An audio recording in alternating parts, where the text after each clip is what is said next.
ওং নমো ভগবতে বাসুদেবায়। আজকের বিষয়টি গুরুত্বপূর্ণ হতে চলেছে বৃশ্চিক রাশি বা বৃশ্চিক লগ্নের জাতক জাতিকাদের ক্ষেত্রে জুন 2025 বোনাস রাশিফল হিসেবে বিশেষ করে কারা এবং কিরূপ ফল পেতে চলেছেন তা বিস্তারিতভাবে আলোচনা করব। ধৈর্য সহকারে আপনারা ভিডিওটি দেখবেন। আমার প্রিয় দর্শক বন্ধুকে আমার আন্তরিক অভিনন্দন, শুভেচ্ছা ও ভালোবাসা জানাই। আমি আশা করি অনাদির আদি গোবিন্দের অশেষ করুণায় আপনারা সকলেই কুশলে আছেন। আমি কারো ব্যক্তিগত জন্মছক বা ন্যাটাল চার্ট নিয়ে বিচার বিশ্লেষণ করছি না। ঠিক জুন 2025 গ্রহ সন্নিবেশের মাধ্যমে আমি একটি ছক প্রস্তুত করে তার উপরে বিচার এবং ফলাদেশ করব। সেটি হবে আপনাদের এই মাসের গাইডলাইন। এরপরেই আমি চলে আসছি, এই ছকটি প্রস্তুত করেছি 1 জুন 2025-এর উপর এবং বৃশ্চিক রাশি নিয়ে আলোচনা করতে চলেছি। বৃশ্চিক রাশিটি রাশিচক্রের অষ্টমতম রাশি এবং এই রাশির অধিপতি গ্রহ মঙ্গল। এই রাশির ক্ষেত্রে চন্দ্র, রবি এবং বৃহস্পতি শুভকারক গ্রহ, বুধ এবং শনি এবং শুক্র অশুভকারক গ্রহ। দেখুন, যেহেতু এই রাশিটি অষ্টম ভাবের অধিপতি গ্রহ মঙ্গল, সে কিন্তু নবম স্থানে অবস্থান করলেও ঠিক 7ই জুন কিন্তু কর্মস্থানে প্রবেশ করবে এবং কর্মস্থানে কিন্তু অবস্থান করছে কেতু। আপনাদের রাশি বা লগ্ন সাপেক্ষে চতুর্থে কুম্ভ রাশিতে রাহু অবস্থান করছে, পঞ্চম স্থানে শনি মীন রাশিতে অবস্থান করছে, শুক্র অবস্থান করছে আপনাদের রাশি বা লগ্ন সাপেক্ষে ষষ্ঠভাবে এবং রবি বুধ অবস্থান করছে আপনাদের সপ্তমভাবে। রবি এই জায়গা থেকে 15ই জুন প্রবেশ করবে মিথুন রাশিতে। বুধও কিন্তু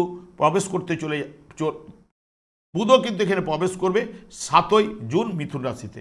7ই জুন থেকে 22শে জুন মিথুন রাশিতে অবস্থান করার পরে 23শে জুন কর্কট রাশিতে অবস্থান করবে। এই মাসে এখানেই অবস্থান করবে। বৃহস্পতি অবস্থান করছে আপনাদের রাশি বা লগ্ন সাপেক্ষে অষ্টমভাবে।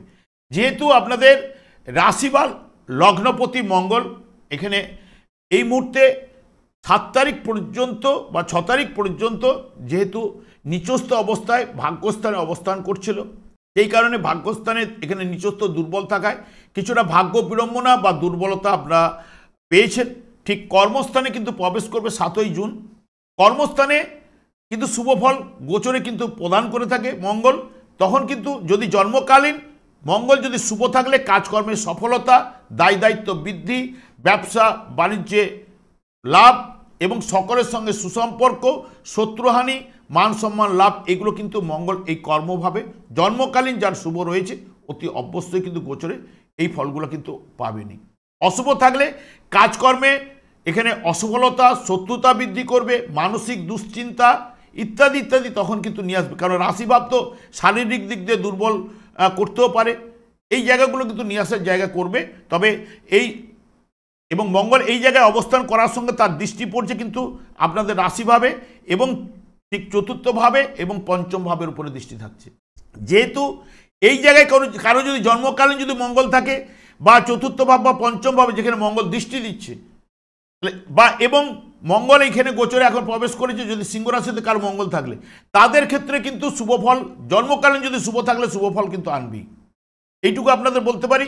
এখানে রাহু কিন্তু প্রবেশ করলো, রাহুর আগে এখানে জন্মকালীন মঙ্গল ছিল, মঙ্গলের উপর রাহু প্রবেশ করলেও যে মঙ্গল এবং রাহুতে যদি শুভ থাকলে শুভফল অতি অবশ্যই কিন্তু পাবেনি। তবে চতুর্থভাবে রাহু সেরকম গোচরে শুভফল কিন্তু প্রদান করতে পারে না। সেই কারণে মাথার থেকে নানান দিক দিয়ে মাথার শারীরিক টুকটাক ট্রাভেল এগুলো কিন্তু আনতে পারে এবং যদি অশুভ থাকলে বিদ্যাক্ষেত্রে বাধা দেবে এবং সংসারে একটা অশান্তির বাতাবরণ কিন্তু প্রবাহিত হবে। যদি জন্মকালীন যদি শুভ থাকলে এই জায়গায় যেহেতু প্রবেশ করলেও শনিদেবকে রিপ্রেজেন্ট করলেও এবং বৃহস্পতিও রাহুর কিছুটা অশুভত্ব কিন্তু নাশ করার চেষ্টা করবে, তখন কিন্তু মাতার থেকে কিছু না কিছু পাওয়ার জায়গাটা আনতে পারে এবং বিদ্যাক্ষেত্রে শুভ, স্থাবর সম্পত্তি বা যানবাহন লাভ যদি জন্মকালীন শুভ থাকলে এগুলো কিন্তু নিয়ে আসবে। নাহলে কিন্তু এই জায়গা থেকে অশুভ প্রভাব, গৃহে সুখ শান্তি কিন্তু অভাব কিন্তু ঘটাবেই। এবং রাহুরও দৃষ্টি শনির উপরে পড়বে এবং শনিও কিন্তু এখানে পঞ্চমভাবে গোচরে কিন্তু সেই মতো কিন্তু শুভফল কিন্তু প্রদান করতে পারে না।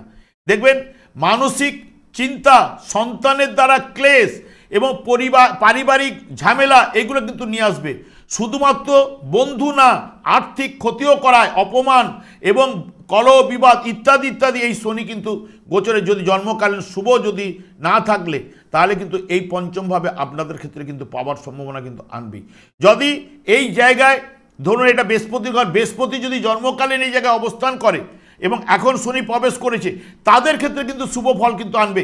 শেয়ার ব্যবসায় লাভ, পড়াশোনায় সাফল্য বা জন্মকালীন শুভ যদি শনি যদি জন্মকালীন শুভ থাকলে তাহলে এই জায়গায় বৃহস্পতির উপরে কাজকর্মে সাফল্য, ব্যবসা বাণিজ্যে উন্নতি এবং অগ্রগতি, সন্তান লাভ, আর্থিক উন্নতি এইগুলো কিন্তু ঘটাবে যদি যার জন্মকালীন বৃহস্পতি যদি এই জায়গায় অবস্থান করে। বৃহস্পতি আবার যদি এই জায়গায়ও যদি কারো অবস্থান করে থাকে জন্মকালীন, তাহলে কিন্তু এই জায়গায় শনি কিন্তু শুভ ফল কিন্তু প্রদান করবে। এইটুকু আপনাদের বলতে পারি। শুক্র ষষ্ঠভাবে গোচরে কিন্তু সেই মতো এখন সিংহ রাশিতে অবস্থান করলেও ষষ্ঠভাবে সেই মতো গোচরে শুভ ফল কিন্তু প্রদান করতে পারে না এবং এই জায়গায় কলহ বিবাদ, সম্মানহানি এবং শত্রুতা বশত ক্ষতি, অস্থিরতা, চঞ্চলতা বৃদ্ধি প্রাপ্ত হবে এবং মানে রেগে যাবার প্রবণতা ঘটবে এবং সবথেকে বিশেষ করে পার্টনারশিপ ব্যবসা যারা করে থাকেন সেখানে পার্টনারের সঙ্গে ঝামেলা এবং দাম্পত্য সুখের হানি কিন্তু আনবে। যদি জন্মকালীন শুভ থাকলে কিছুটা ফলের হ্রাস কিন্তু ঘটবে, তখন আড়ম্বরতা, দাম্পত্য সুখ এবং স্বাস্থ্য উন্নতি এবং শত্রু হানি এইগুলো কিন্তু তখন ঘটাবে। যদি জন্মকালীন শুভ থাকলে গোচরে গেছে তখন অশুভ যে প্রভাবটা অতটা জোরালো না হয়ে কিছুটা হ্রাসপ্রাপ্ত ঘটবে, এইটুকু বলতে পারি। তবে এই জায়গায় শুক্র কিন্তু গোচরে এই জায়গায় ফলটা দিতে পারে। তবে জন্মকালীন যদি কারো এই জায়গায় জন্মকালীন শুক্র অবস্থান করছিল বা এই জায়গায় শুক্র অবস্থান করছিল, আপনার দ্বাদশভাবে থাকলো, এই জায়গায় এই সময় কিছুটা ফল তারতম্য ঘটবে, কিছুটা পজিটিভ রেজাল্ট তার ক্ষেত্রে কিন্তু আনবেই। রবিও আপনাদের সপ্তমভাবে বর্তমানে অবস্থান করছে। সপ্তমভাবে কিন্তু সেরকম শুভ ফল রবিও কিন্তু আনতে পারে না। তবে জন্মকালীন যদি এই জায়গায় রবি থাকলে তারও ক্ষেত্রে কিন্তু নানান সমস্যা, আর্থিক চিন্তা, স্বাস্থ্য বিষয়ে দুর্বল, হঠাৎ যে কোনো বিষয়ে পরিবর্তন এইগুলো কিন্তু নিয়ে আসবে, বাধা বিপত্তি জন্মকালীনও থাকলে এবং গোচরে এখন এই জায়গায় গোচরে কিন্তু সেই মতো শুভ ফল কিন্তু প্রদান করতে পারে না। এবং যদি এখানে রবিও প্রবেশ করবে অষ্টম স্থানে, অষ্টম স্থানেও কিন্তু সেরকম গোচরে শুভ ফল আনতে পারে না। যদি জন্মকালীন শুভ থাকলে কিছুটা হ্রাস ঘটবে, মানসিক চাপ, হতাশা এবং ভুল বুঝাবুঝি এইগুলো কিন্তু নিয়ে আসবে। তবে এখানে বৃহস্পতির সঙ্গে মঙ্গল যখন কানেক্টেড হবে, মঙ্গল বলি রবি যখন কানেক্টেড হবে তখন কিন্তু যদি জন্মকালীন শুভ থাকলে তখন কিছুটা হলো পজিটিভ রেজাল্ট কিন্তু আনার জায়গাটা কিন্তু এখানে দেবে। তবে বুধও কিন্তু এখানে সপ্তমভাবে সেরকম গোচরে বা নবমভাবে যখন গোচরে যাচ্ছে এই জায়গায় কিন্তু শুভ ফল কিন্তু প্রদান করতে পারে। তবে অষ্টমভাবে অপ্রত্যাশিত অর্থ লাভ কিন্তু বুধও কিন্তু ঘটাবে, কারণ অষ্টমপতি অষ্টমভাবে শুভ ফল প্রদান করে থাকে, ব্যবসা বাণিজ্যে লাভ, হঠাৎ লাভ এবং অপ্রত্যাশিত অর্থ, সম্পত্তি ইত্যাদি ইত্যাদি। এখানে বৃহস্পতি যুক্ত রয়েছে, আপনাদের ক্ষেত্রে শুভকারক গ্রহ। রবিও এখানে যুক্ত হবে। এখানে রবির সঙ্গে যে যুক্তটা হবে ঠিক 15 তারিখ থেকে 22 তারিখ পর্যন্ত থাকবে, তখন এখানে বুধাদিত্য যোগটা সৃষ্টি হবে, তখন কিন্তু পজিটিভ রেজাল্ট বুধ কিন্তু দেবে। কিন্তু বুধ সপ্তমভাবে এবং নবমভাবে সেরকম দেখবেন, সপ্তমভাবে যখন গোচরে থাকবে তখন প্রেম যারা করছেন তাদের দুজনের মধ্যে মনোমালিন্য বা ভুল বুঝাবুঝি জায়গাটা কিন্তু তৈরি হবে এবং বিনা কারণে দেখবেন দুজনের মধ্যে একটা অশান্তি প্রেমের ক্ষেত্রে নিয়ে আসবেই।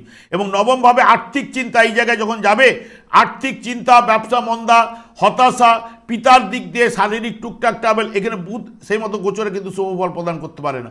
তবে বৃহস্পতি অষ্টমভাবে যেহেতু অবস্থান করছে এখানেও গোচরে সেরকম শুভফল আনতে পারে না। তবে যদি দেখা যায় যে জন্মকালীন যদি শুভ থাকলে তখন অর্থ সম্পদ লাভ, উত্তরাধিকারী সূত্রে লাভ, অপ্রত্যাশিত অর্থ বা মৃত ব্যক্তির সম্পত্তি, কারণ এখানে তো প্রায় 1 বছর অবস্থান করতে চলেছে, এইগুলো কিন্তু যখন দশা অন্তর্দশা পিরিয়ড এগুলো যখন পাবে তখন তাদের ক্ষেত্রে এনে দেবে। তো নাহলে অষ্টমভাবে গোচরে কিন্তু পরিবারে দেখবেন অসুখ বিসুখে আর্থিক ব্যয় কিন্তু ঘটাবেই এবং আশা সবসময় নিরাশায় কিন্তু পরিবর্তন এনে দেবে এবং মানসিক চাপ, ব্যবসা বাণিজ্যের সংকট, ধার দেনা এবং নানান দিক দিয়ে ঝঞ্ঝট ঝামেলা, এগুলো কিন্তু অষ্টমভাবে গোচরে, কারণ আপনাদের শুভকারক গ্রহ অষ্টমভাবে সেরকম শুভ ফল কিন্তু প্রদান করে। যদি জন্মকালীন শুভ থাকলে কিছুটা হাসপ্রাপ্তি ঘটে পজিটিভ রেজাল্টগুলো হয়তো অপ্রত্যাশিত লাভ এইগুলো কিন্তু ঘটাতে পারে। তবে বিশেষ করে মঙ্গলকে নিয়ে আমি আলোচনা করেছি, মঙ্গল প্রথমে কিন্তু দুর্বল থাকছে, তারপরে কিন্তু পজিটিভ রেজাল্টগুলো কিন্তু 7 তারিখের পরে রাশিপতি আপনাদের স্ট্রং হবে এবং মঙ্গল আপনাদের ক্ষেত্রে এই মাসে পজিটিভ রেজাল্ট আনবে। তবে কেতুও কর্মস্থানে কিন্তু সেরকম গোচরে শুভ ফল আনতে পারে না। তবে এই জায়গায় যেহেতু মঙ্গল অবস্থান করছে, মঙ্গল তার আওতার মধ্যে কেতুকে কিন্তু নিয়ে নেওয়ার ফলে কিছুটা মিশ্র ফল আপনাদের আনবে। তবু মানসিক দিক দিয়ে একটা অস্থিরতা এবং সব কাজকর্মে বিলম্ব, এই জায়গাটা কিন্তু কেতু কিছু না কিছু করাবে। তবে আপনাদের ক্ষেত্রে এইটুকু বলতে পারি, মঙ্গল একাই রাশিপতি হিসেবে এই মাসে শুভ ফলটা কিন্তু প্রদান করবে 7 তারিখের পর থেকে। বৃহস্পতি যদি যার জন্মকালীন শুভ থাকলে বা কারো যদি শনি যেখানে গোচরে প্রবেশ করেছে পঞ্চমভাবে, এই জায়গায় যদি বৃহস্পতি অবস্থান করে জন্মকালীন, বা এই জায়গায় বৃহস্পতি যদি জন্মকালীন যার কারো যদি অবস্থান করে থাকে, বা দেখবেন ঠিক আপনাদের ষষ্ঠভাবেও যদি বৃহস্পতি অবস্থান করে থাকে জন্মকালীন, তাদের ক্ষেত্রে কিন্তু পজিটিভ রেজাল্ট অতি অবশ্যই তারা কিন্তু পাবে। এবং মঙ্গলও যে জায়গাগুলো জন্মকালীন যাদের মঙ্গল এই বৃশ্চিক রাশিতে রয়েছে এবং চতুর্থভাবে অর্থাৎ কুম্ভ রাশিতে যার জন্মকালীন মঙ্গল রয়েছে বা মীন রাশিতে যার জন্মকালীন মঙ্গল রয়েছে, তাদের ক্ষেত্রেও কিন্তু শুভ ফল এই মাসের ক্ষেত্রে কিন্তু রয়েছে। আমি আর দীর্ঘায়িত করছি না, তবে আমি একটা কথাই বলবো, কারণ শনিদেব হচ্ছে কর্মফলদাতা, দণ্ডদাতা, এবং শনিদেব সন্তুষ্ট করতে পারলে দেখবেন আদার গ্রহগুলোকে কিছুটা হলেও তার শুভফল প্রদান করার ক্ষমতা কিন্তু প্রদান করে থাকে। সেই কারণে শনিদেব একমাত্র সন্তুষ্ট হন হরেকৃষ্ণ মহামন্ত্রে। যখনই আপনারা হরেকৃষ্ণ মহামন্ত্র জপ করবেন, কারণ সূর্য হয় কৃষ্ণ সম, মায়া হয় অন্ধকার। যেখানে সূর্য উদিত হওয়ার সঙ্গে সঙ্গে অন্ধকার কোথায় দূরীভূত হয়ে যায়, সেরকম যেখানে কৃষ্ণের নাম করবেন সেখানে মায়া, কারণ আমরা মায়ার জগতে অবস্থান করছি, মায়া বলে কোনো জিনিসটাই কিন্তু থাকবে না। যখনই দেখবেন হরেকৃষ্ণ মহামন্ত্র জপ করলে শনিদেব সন্তুষ্ট হবে, শনিদেব সন্তুষ্ট হলে সংসারে সুখ শান্তি আনন্দের বাতাবরণ অতি অবশ্যই প্রবাহিত হবে। তাই হরেকৃষ্ণ মহামন্ত্র জপ করুন। আপনাদের ক্ষেত্রে সর্বদাই তৃতীয় ভাবের অধিপতি গ্রহ এবং চতুর্থ ভাবের অধিপতি গ্রহ এখন গোচরে পঞ্চম ভাবে 2.5 বছর অবস্থান করবে। সেই কারণে যখনই আপনারা নাম এই জপ করবেন, অতি অবশ্যই আপনার জীবনে সুখ শান্তি আনন্দের বাতাবরণ প্রবাহিত। আমি দীর্ঘায়িত করছি না, আমি আচার্য কমল শাস্ত্রী। প্রত্যেক বুধবার এবং শুক্রবার সন্ধ্যা 8:30 এই চ্যানেলে লাইভ অনুষ্ঠান নিয়ে উপস্থিত হই।